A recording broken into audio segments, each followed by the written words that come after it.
Welcome to the SAG-AFTRA Foundation's The Business Program. I am Perri Nemiroff, senior producer over at Collider. Before we are joined by our guests today, I do want to let you know that SAG-AFTRA Foundation is a nonprofit organization that relies entirely on donations to provide emergency assistance and free educational programs for SAG-AFTRA artists.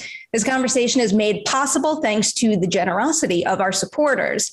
Over the past year, the foundation has given over $6.5 million in COVID relief to more than 7,000 performers. If you are a SAG-AFTRA artist and you need help, please ask. And if you can, please help. Information can be found in the description section of this video. Thank you so much for your support. Without further ado now, it is my pleasure to welcome AJ Catoline, Melissa McCoy, Sue Federman, Wendy Hallam, Nona Khodai, Zene Baker, Michael A. Weber, and Brian Schnuckel. I don't want to waste too much time doing this, so I will just blab about it now. Your work is incredible. I love your shows so much. All right, questions for the group to start here. So I imagine that you all learn more and more with every single production that you work on. So what is a new tool in your editing toolkit, so to speak, that you would credit to this particular show that we're highlighting for you right now? Working from home, because it suddenly changed the entire environment of how we worked. It changed the way that we are with the collaborative process, because it was slightly impersonal, but at the same time, it became a more connected way of working. So that's my thoughts.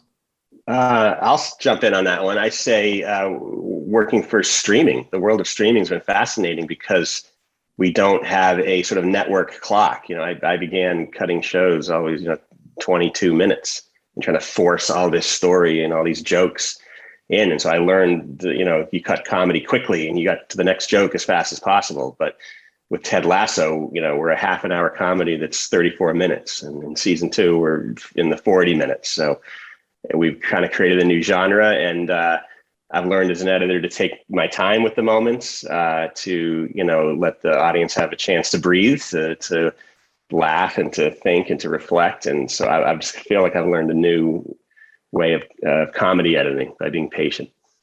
Anyone else want to jump in on that one? I'll jump in there, especially on WandaVision and some of the Marvel stuff. I've never worked with a post-viz or pre-viz company before. And that was a new tool that I hadn't used before, and it was really useful for visual effects and setting the timing of shots that, you would never be able to do unless you had, a company create an effect for you. So that was really useful. I'll jump on that because we had previs too on Ted Lasso. And so that was my first time working with that for all the soccer sequences. So that was really interesting. And we actually built all the soccer sequences starting with just stock footage and YouTube clips that we would steal and all sorts of mismatch, kind of rough previs. And then we send those sequences and they would build the previs from that. And then we would get those back and build them. And then we set them off to production, and they would have them up while they were shooting the soccer sequences, football sequences in London. Yeah, if I could jump in too, that was new for me on Handmaid's Tale. We had Elizabeth Moss do her directorial debut. And because she hadn't directed before, she wanted to storyboard everything. And then I was given the storyboards to put together. And then we had a rough idea of what the previs would look like. Then the storyboard artist turned it into previs. I cut the previs. Then we talked about different shots we may or may not need, and ended up adding and taking away from our shot list. And it was really helpful. And I had never done that before. So it was super cool. I'd love to just say that it's kind of funny that the show that I'm nominated for was shot before the pandemic, and there was a live audience. And so it's really weird. I'm thinking about it, and there hasn't been a live audience since, and there probably won't be anytime soon. So that's pretty different. Can follow that up by throwing it to Brian, having worked on so many episodes of a show with a live audience. What was it like for you adjusting to editing episodes without one? Well, I come from a background of a lot of Disney shows too. And we rarely, sometimes had live audience, but a lot of them we just plugged laughs. And that's kind of what we've been doing the last season. But they were true laughs from the first couple seasons of the Connors. So, it's sometimes you have to do that. And obviously scenes that are pre-shot, we steal laughs and sometimes play those back for the audience too, to get their laughs. But we didn't really have that opportunity. So it's a little tricky. You have to have a really vast library of laughs because of the craziness of like Laurie Metcalf. She just goes nuts sometimes. So it's a little bit tricky. Sometimes you work on a laugh for 15 minutes until you get it. Sometimes it's a combination of 3 or 4 laughs to get the right level and the right tone from the audience. So it's a little tricky. And we don't really embellish that too much in sweetening. We have a laugh guy there, but we don't really use too much of him. What I do in the edit bay is pretty much what you're going to hear on TV for the most part. All right, I got one more question for the group here before we dig into some specifics. And it's for some of our newer actors who might be watching this.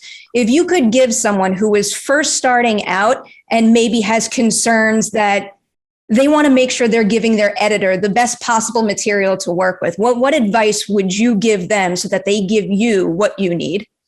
React. Listen. Yes. And just don't stop acting. You got to realize that there's usually more than one camera, and like Sue said, react and never go out of character. Always try and stay true, and just the little nuances you can do with your eyes and your head turns and your body and everything. We all dig for those, right? Sometimes they're before action or after cut, right? You just have to go find the little things, and it's so always give it 100%. Yeah, I was going to say also just another little neat trick is pick an eye to look at.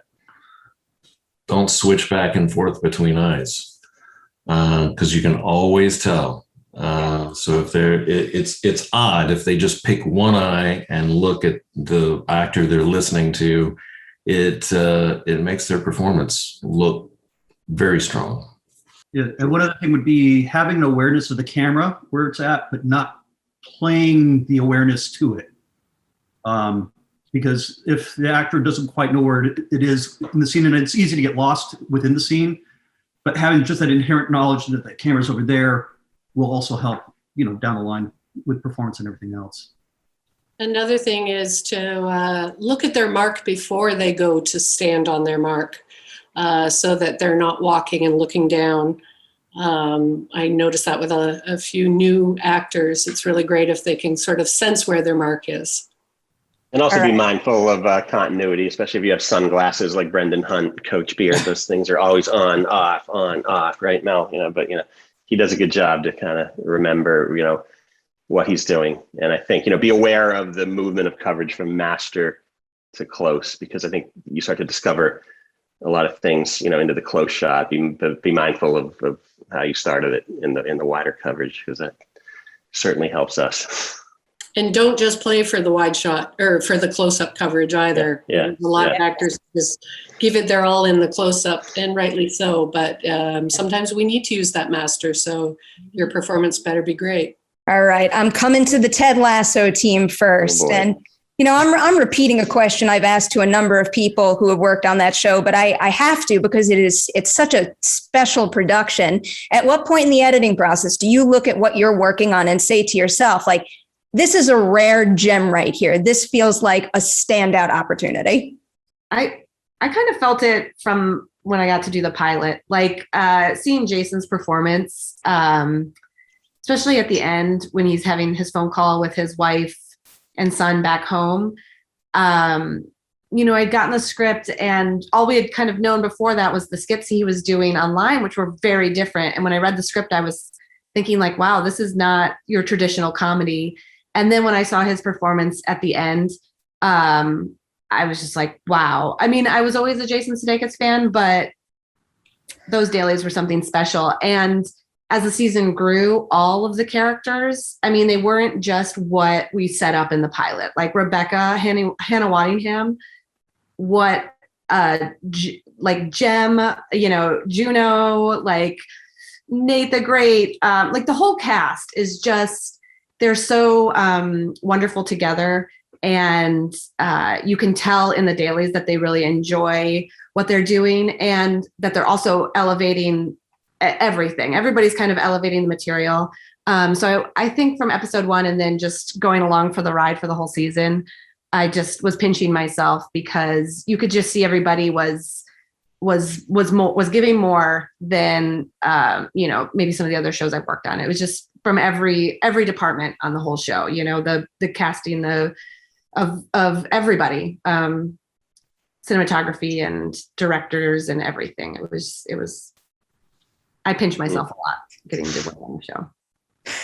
Yeah, I don't think Mel or I or anyone who worked on the show realized what, you know, how special it would become, what a hit it would become. When we started, it felt like it would, from what I knew of the original sketches, it would just be a more straightforward comedy. But there's so much pathos underneath it. There's so much, you know, Ted is much more than a barbecue sauce loving country bumpkin. There's a lot of feeling, you know, underneath him, and the characters have a lot of shadow. That's what really impressed me for a comedy, meaning that, you know, Rebecca, amazing Hannah Waddingham, what a gem she is. She is just the reactions that she has and the way she lets that shadow come out, and it comes out sideways, and the way she interacts with the other characters. And they, you know, hunting for reactions among our cast is a joy. There's just so many options. They really know their lines, and they really gel with each other and listen to each other and bounce off each other's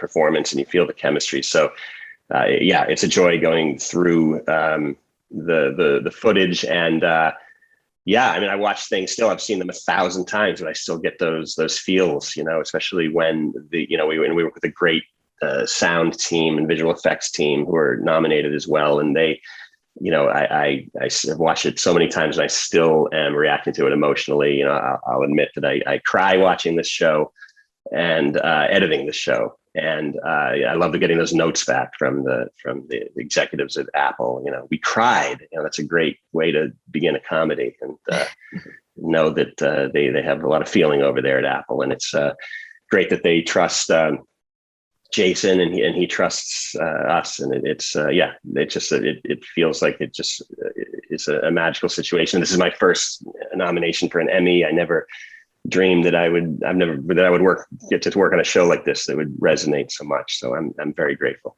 I did want to dig into your work working on these together in a way, because I know that you're credited separately on these 2 specific episodes that we're highlighting, but I also know that you collaborate a lot. So what is something that you accomplished on your respective episode that you might not have been able to without the insight and maybe advice from the other person? Mm-hmm. Well, okay, I'll just say that we had all the episodes open. We had the luxury of that. So in the case of episode 10, you know, when the fact that Ted learns early on in Mel's episode that, you know, a game of soccer can end in a tie, which is kind of the whole joke of the show. You know, Ted Lasso was created to teach Americans the game of soccer football. And that's why Americans wouldn't watch it, because you spend 90 minutes and something 0-0. But the fact that Mel set that up so critically in her opening episode, then later on allows me in episode 10 to play that tie. And Ted realizes, you know, if God wanted games to end in ties, she wouldn't have invented numbers. So Mel and I were always communicating with each other. And the music, I think, was very important for Mel and I, because it's a character in the show in many ways. And we're constantly asking, is that song going to be in your show? Then maybe that'll inform this song in mine. So yeah, I really enjoyed working with Mel when we had the moment on the Warner Brothers lot and we were together, but then we collaborated over Zoom a lot and are always talking with Mel, right? Yeah, I mean, we do talk a lot about the character development because, you know, these seasons have a beginning and an end. Like the opening shot of the pilot is the last shot of the finale, and that's holding true for season 2 as well. So we have like these kind of Easter eggs that we set up, and yeah, a lot of talk, especially in the beginning when it was just AJ and I. Like it was a really special time in the beginning because everybody was off in London shooting, and it was just he and I basically getting dailies in and working through pretty much half the season, getting these things out. And sometimes Bill Lawrence would come back to the States and work with us to send them to Apple and kind of get the train rolling there. But yeah, we talked a lot, especially in the beginning, about music. Music is almost, another character in this series. And the thing I think we found was kind of freedom in just, a freedom of time and place. Like we could pull music from anywhere. Like if it worked for the scene, it would work. So, and Jason that was from him as well. Like when he came back, he didn't, we didn't have to pull a current song. It doesn't have to be on the radio right now. We could, pull the Sex Pistols. We could, anywhere. And so that was kind of fun creative talks that we had of just, let's just play to the characters and build the shows that felt real from an honest place. And so we did a lot of discussion in the beginning about that. All right, I'm coming to our two multicam editors right now. We've got Men with a Plan and the Connors. First, I wanted to pose a question to both of you because I think, for these particular series, you're both credited with something like 50 plus episodes. So for you, what is the key to maintaining that pace, staying fresh, and just not burning out? That is, I would say, the biggest difference working on a multicam show. I've been doing some single camera shows actually since January, and it just feels so luxurious, which is nice. But I remember it's very fast, and you just have to keep one foot in front of the other. And when you work with really great executive producers, which I did on Man with a Plan, and Matt LeBlanc is just, he's excellent. It's just, you kind of just you just get in that headspace and you keep going, and you try to find the moments to bring out, but it's pretty much, I hate to say hamster on a wheel, but you kind of feel that way a little bit. Yeah, I think that show, the cast was great. There was such great camaraderie with the cast. So it's fun. And when you are shooting live, you get to go to the set and you're a part of the show. And it's really, really different than sitting at home and being separated from it. So that was a huge part of Man with a Plan, luckily. My edit bay was right next to the stage, so I could always go over there. You can watch the run through. They have run throughs every day. It's just like a family, and you just keep putting out the shows. So, how about for you, Brian? What more can I say? You stole everything from me, Sue.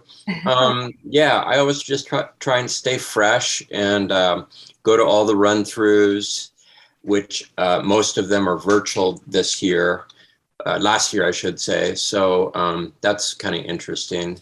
But, I'm always, I went in a lot last season. I worked from home basically on Monday and Tuesday. Then I would go in Wednesday, Thursday, Friday for our shoot days. And I'm always, a quad split away. So they call me from time to time with questions. But for the most part, I don't know. It's just every script is so good that I just love tackling a show and then, going through the process of locking it.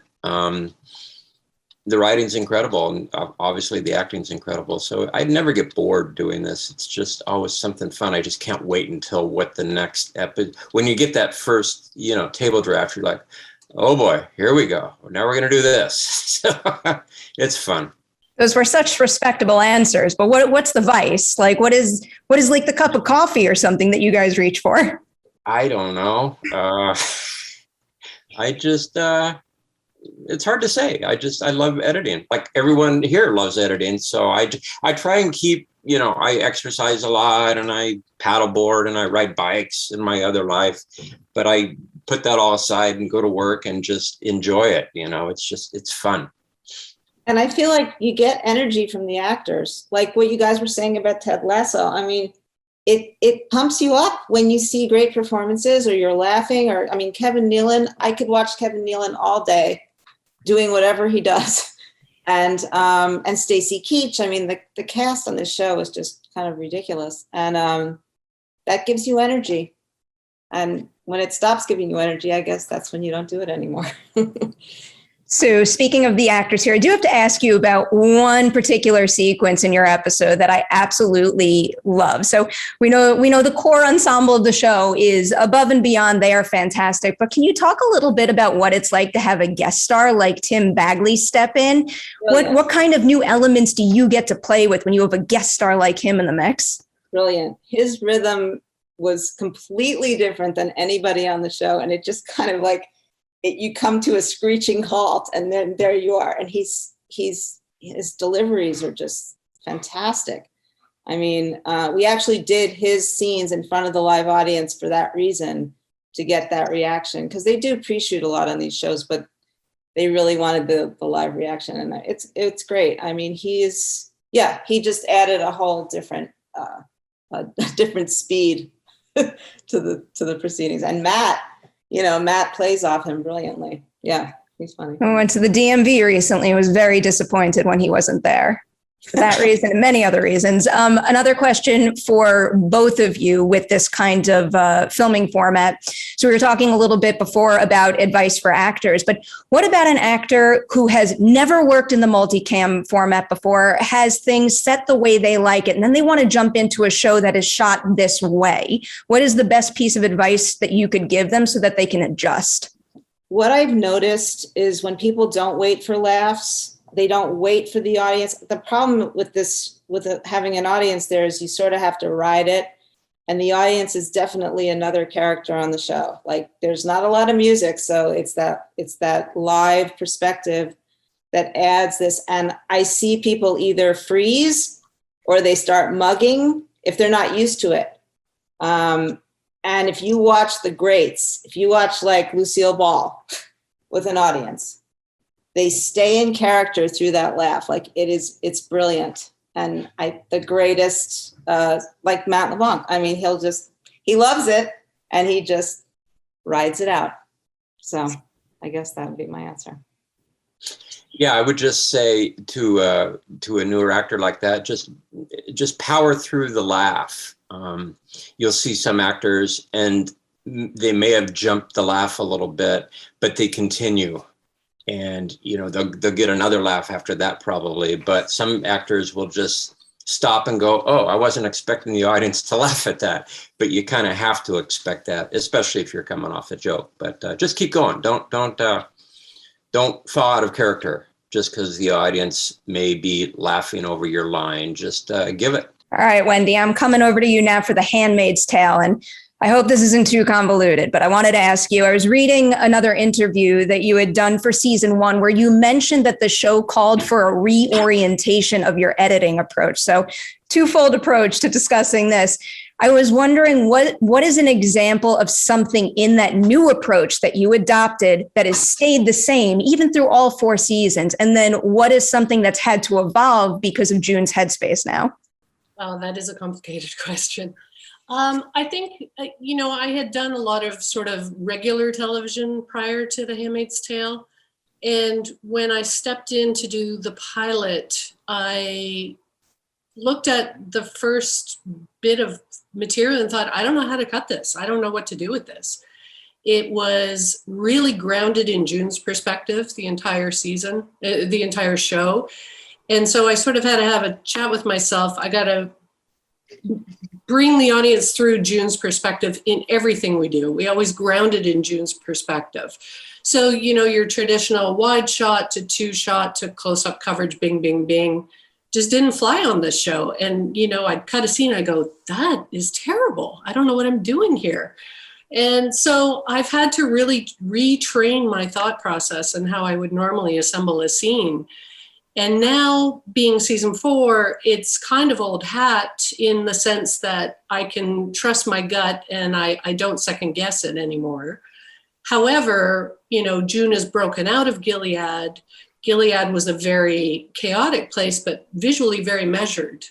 So now that we're traveling through Chicago and going to Toronto, the cinematography's changed, the lighting's changed, the this sort of world has changed, and June has definitely changed.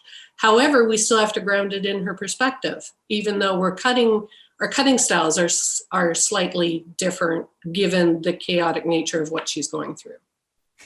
So you spend all this time editing Elizabeth's work in the show, and it's all phenomenal. But can you sense any difference in her performance when it's a performance in an episode that she's directing? Oh, for sure. Yeah. We had an episode where it's her giving her testimony finally.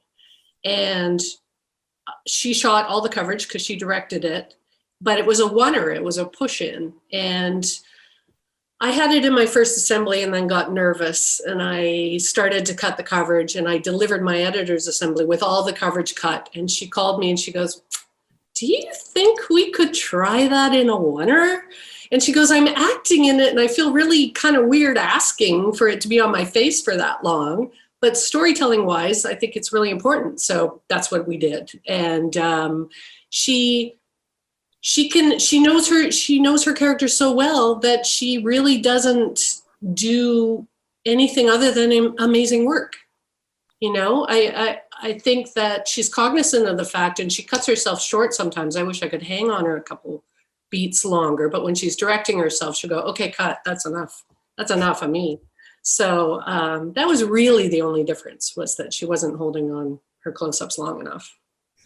So referring back to another interview that I read of yours, I know that the opening of season 2 in particular was an especially emotional beat to edit, which is very, very understandable. And there really isn't a single episode in The Handmaid's Tale without difficult scenes like that to edit. But this one in particular that you're nominated for, The Crossing, has, I mean, countless moments like that, where every time I watch, it doesn't matter how many times I've watched it, it hurts every single time. So of all of the ones that we see in The Crossing, which was the most challenging to edit in that respect? Oh gosh, the entire episode was really challenging because I think I came in like 38 minutes over our 60-minute mark length. So the entire cut down was agonizing because there was so much great stuff in it. But if I have to pick one scene, it would be the railroad crossing sequence. It just kills me every time. And with that Radiohead song that Lizzie prepped to, she had it in her ears when she was reading the script. She knew what she wanted. And I just had to really try to hone that in and not make it too long and drawn out because we were using slow-mo, but yet a really traumatic, horrible thing happens. So you really do need to live in the moment for a bit. So there was a lot of trial and error on my part trying to get that just right. So that was probably the toughest scene. Job extremely well done. It's a very tough scene and it's heartbreaking to watch, but there is some real beauty in being able to watch something like that and know that this hits that hard because this was done this specific way at this perfect second. And you definitely accomplished that. Oh, thank you. Appreciate it. All right. Let's go over to WandaVision. Oh my, a million questions to ask. For all three of you to start here, because I'm busy watching the season and I started to wonder, are you all trying to hope that they give you a specific era of television to edit in? Do you ever get to make a request, or is it kind of just done at random? Totally random. Totally right. I mean, I think in the beginning we were specified the episodes, like we got our specific episodes handed to us originally. And so, we knew what episodes to kind of research, or that the eras to research prior to cutting them. So we all kind of had an idea of what we were, doing at that point. I bet for you, Michael, did you have an era in particular that you were keeping your fingers crossed for? Oddly, no. I was looking forward to the MCU part. Very understandable. The thing is that it was interesting with the shows that Zene and I did, because we hit the Malcolm in the Middle era, which was kind of, you had to pull some tricks out of the bag to do it. But it was also the big thing I think that we all went against was not only the era, but how it integrated into the real world that we're living in. Yeah. Yeah, that was done extremely well. And I guess I could pose this to all three of you. Were there any key tools or tactics that you were able to use in order to ensure that those transitions felt natural and the audience wasn't in a position where they were being ripped out of the sitcom world and plopped into the MCU world and it felt jarring? Because it never does.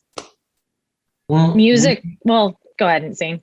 Yeah, I was going to talk about that. I mean, the whole team talked about pretty early on transitioning from Wanda's world into the real world, and how do we go back and forth? How, because we do that pretty often, and we had there was a lot of discussion as to what do we use, like soundscape, a sound cue, a music cue.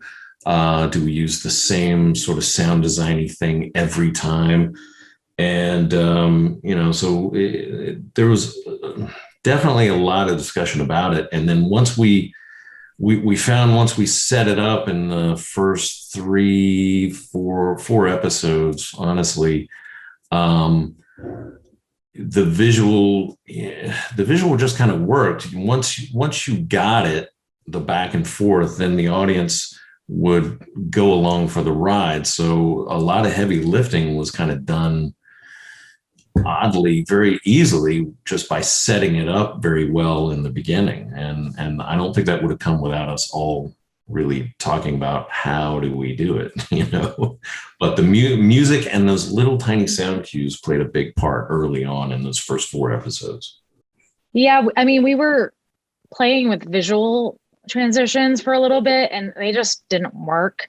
I mean, it just felt too jarring and too like it. So there was, the aspect ratio change that what we would do that was like very slight, but you could feel it as well as like with the soundscape and the music. So those were kind of the more easier, like simpler ways of making it feel like it's a transition without making it feel like it's a transition. It feels so. It was actually harder to make it feel simpler because you always think you should make it like way more visually jarring, but actually it worked opposite of what you felt like it should be.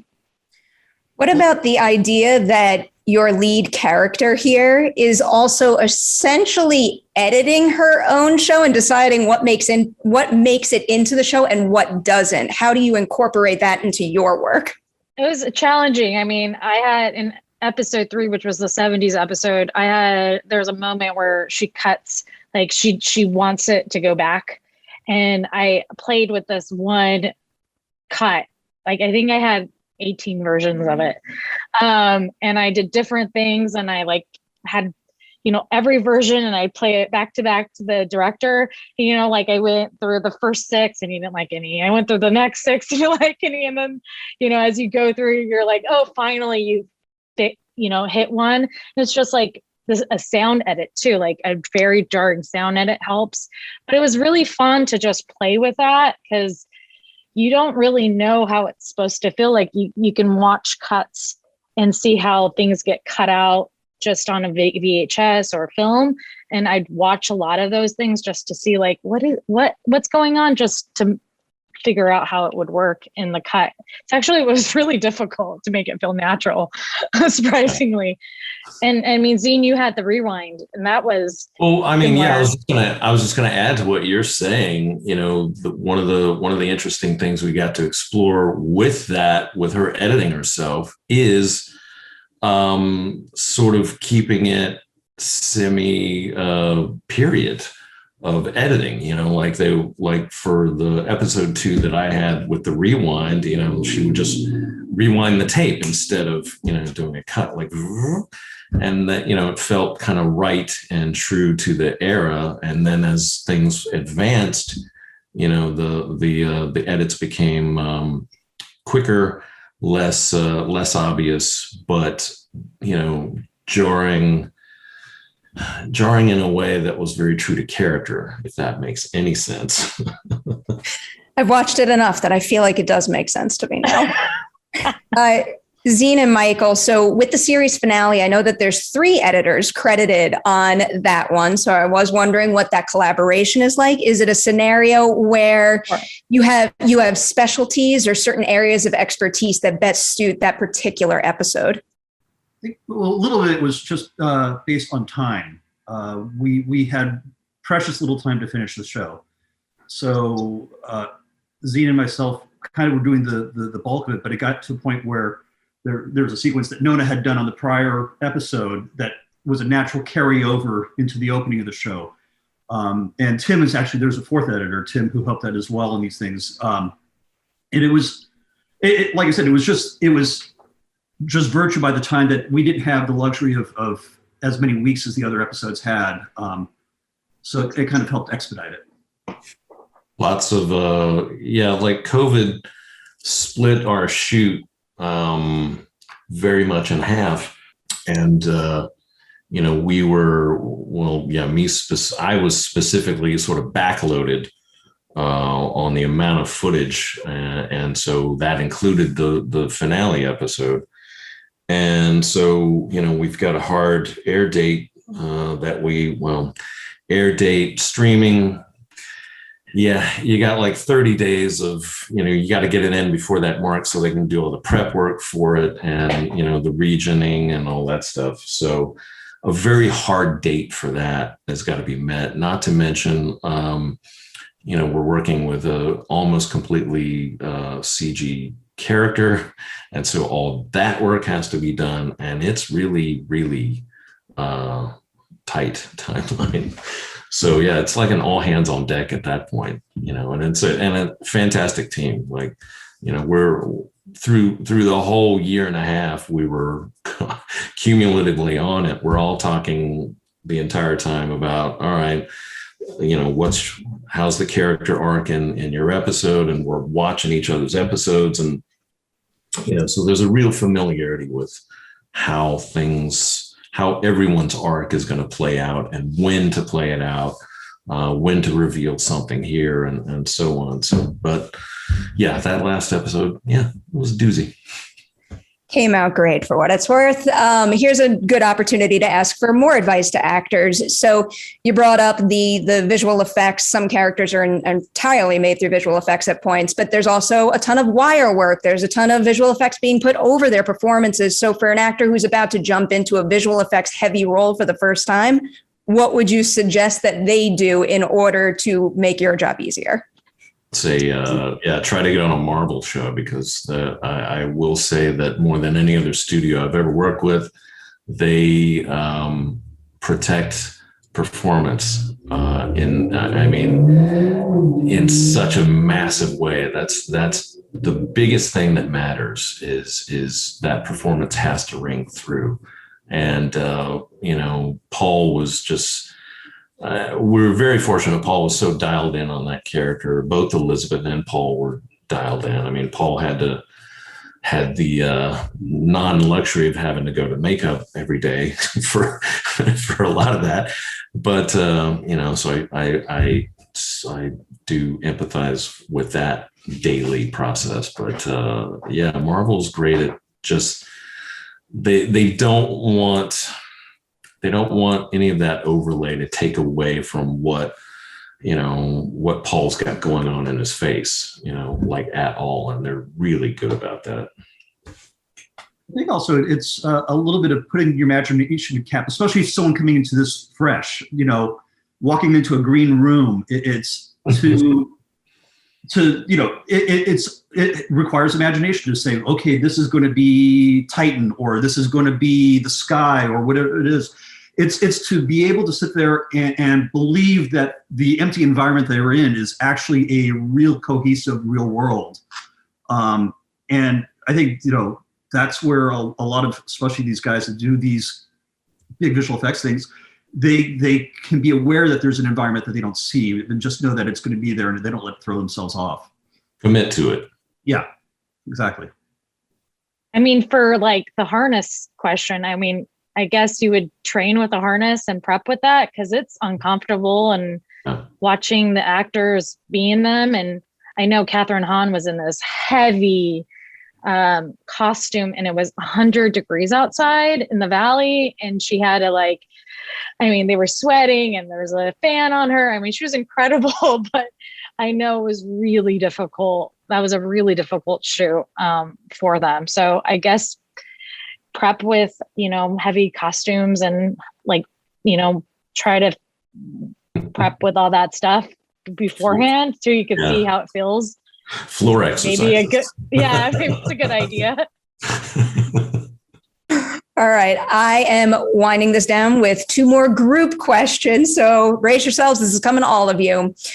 You all have the luxury of working with stellar ensembles, and I would imagine that comes with a significant amount of pressure to pick their best takes when you probably have many of them. So can you each share an example of a scene where it was especially tough to narrow it down to the right one and how you chose the winner in that instance? I remember actually episode 4 when Rebecca first tells Ted outside the gala. Basically, first time she opens up to him, and there was 4 takes of her performance, and each one was like a different shade. Like one, she just blurts the information out, and one take, she's more, lost in her train of thought, and one, it was all different shades. It was like Jason and I talked about it. It was like a click of a dial, and they were all brilliant, and it was just a matter of like, we kind of thought, okay, you have to pick one of these and go with it because it's kind of a whole through line. Sometimes you can build with different takes to build the scene, but this one felt very like each one was a choice, and each one was like a brilliant choice. And so I think, I built that scene with one way we built it was like she just blurted the information out, and then the other one was like the more thoughtful, a reflective moment. And there was one take I know where Jason was super in love with it. She covered her face, and I remember him saying like, I just love that she's, the shame. That's what you do when you have shame, is you just, cover your face. And so that take really like led the way. And I think ultimately it was a blend of 2 takes at the end of the day, but that was one where I think I just laid out the takes of that speech, just the speech, like, the meat of it. And I said, okay, let's just watch these, no cuts. Let's just watch her speech and really talk about what she's doing in each of these takes. 'Cause there was just 4. And so, we really delved into what shade we wanted to go with. And it was really fun. She really to see somebody switch like that and give such thoughtful performance, that could easily work in any way and really think about it. It was really a joy of feeling like you were crafting someone's performance and hoping that you nailed it for them. Like that's always my thing whenever I'm working on a scene is like, I want to make this their best scene they've ever done. Like that's always my goal is like, and especially when I see an actor that's just so gifted, you just really want to rise to the occasion to help help put that forward to show everybody, like, look at what they're doing, mm-hmm. in a natural way, in a realistic way. Yeah, Mel and I got to collaborate on that episode. I had started cutting it, and because it was a bit of an outlier episode, it's an episode which has nothing to do with football. And we're not in our normal, sets, in our locker room set, sort of like an away episode. And so I'd started it, and then Mel came back to help finish it because of how our schedule was working. So it's a joy to work together on it. But Hannah Waddingham has amazing ranges of performance where she'll do a take emotional and crying, and then she'll actually usually start with an angry take. So it's with her, it's like once you choose to go with a take, you have to kind of stay with it for the consistency.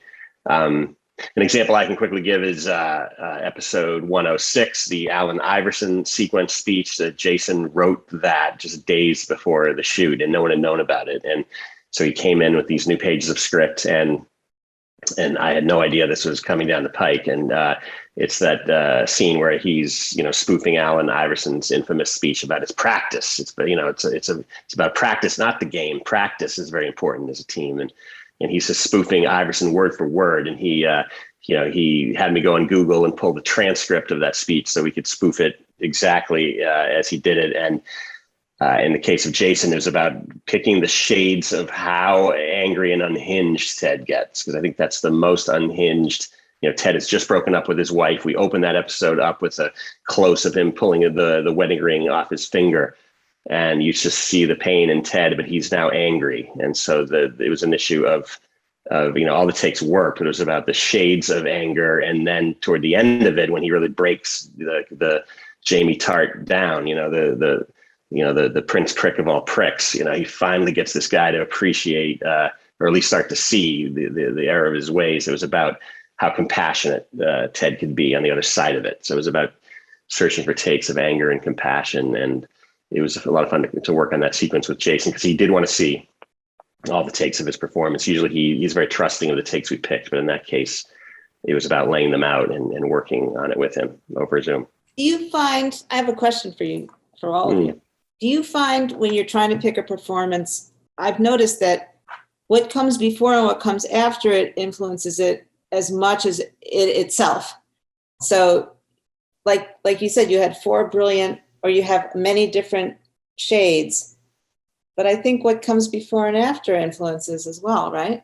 Absolutely. Yeah, there's that it affects the truth of the overall story, that you're telling. I mean, they can give amazing performances and you can pick that emotional one. I completely agree. But if it's not, it's got to have that context as well, in the last, like ours, I think our last episode was Wanda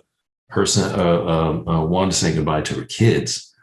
And, so equally is difficult there, but I mean, it's everything that's come before that's led up to that in choosing, even in prior episodes. I mean, it's like such a cumulative thing, where she's, she conjured the kids but she loves them dearly and protects them. And she gave a pretty good range of performances there, but, we went with the one that worked with everything that's come before, and it packs a wallop, so yeah. Like I can say with jokes, I notice it with jokes. Like they'll say, "Oh, that joke was so funny," but if you don't use the thing that led up to it, it's not going to be as funny. So, comedy hard. Comedy is so hard, and I'll say for the sitcom stuff, because I've never done it before, and we had to try to do it on the show. That I looked at a lot of sitcoms because you're like, it's such about timing, and you guys, you two who do sitcoms, I mean, man, it's hard. And then adding the laugh track and making sure that timing is working, and it's so difficult. So I applaud you guys. Well, it's fun when it works. Yeah. Before we wind this down, anyone else want to chime in on that? Well, I was just going to say, for me, it was an entire episode of trying to pick the right performances. We still do a Halloween episode, much like we did back in the Roseanne day. And this last season was a little more difficult because of COVID. So they didn't go out in the neighborhood. They went door to door upstairs, and, like Jay Ferguson was a werewolf and Laurie Metcalf was a witch, and they're not playing themselves. They're playing a Halloween character. And I was on the floor.